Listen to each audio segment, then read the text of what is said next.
Vous pouvez vous interroger sur ce qu'est l'intérêt des experts comptables à se pencher sur les marchés du futur.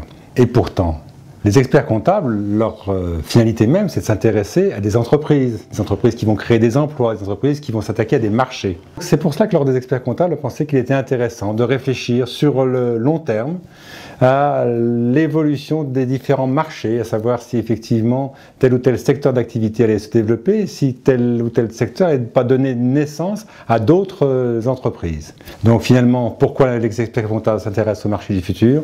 Parce que c'est un intérêt direct d'abord de servir l'économie en général, d'avoir un certain rôle citoyen, et puis enfin de s'intéresser à l'avenir de leur profession et à l'avenir de leurs clients.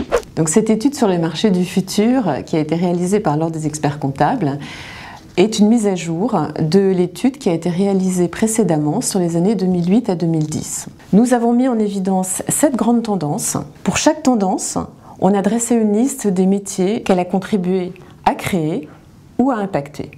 La première tendance, nous l'avons appelée « avoir moins, être plus ». Elle résulte du constat qu'il y a trop de choses dans nos vies.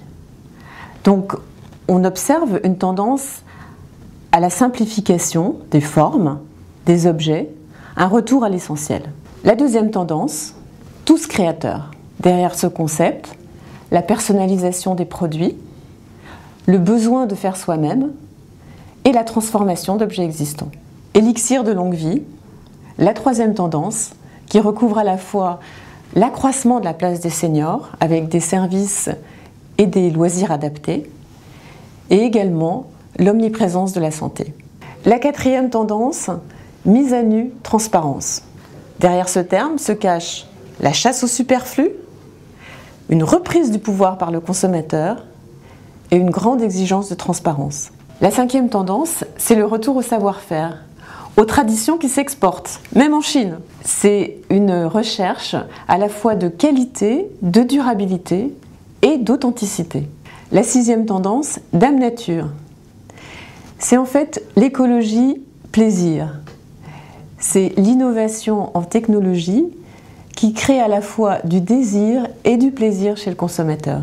Le dernier concept, lieu et réalité enchantée. Derrière ce concept, donc de nouveaux lieux de vente, parfois insolites, ou bien le réenchantement de lieux publics, comme par exemple le fait de transformer un marché en opéra. Ça a été fait à Valence il y a quelques années. Cette étude m'a passionnée. Pourquoi ? Parce que nous sommes là pour accompagner nos clients dans leur croissance, que c'est l'occasion de leur montrer qu'on est là à leur côté dans leur développement, qu'on peut contribuer à leur innovation. Et cette étude, à mon avis, peut aider à bouger notre image.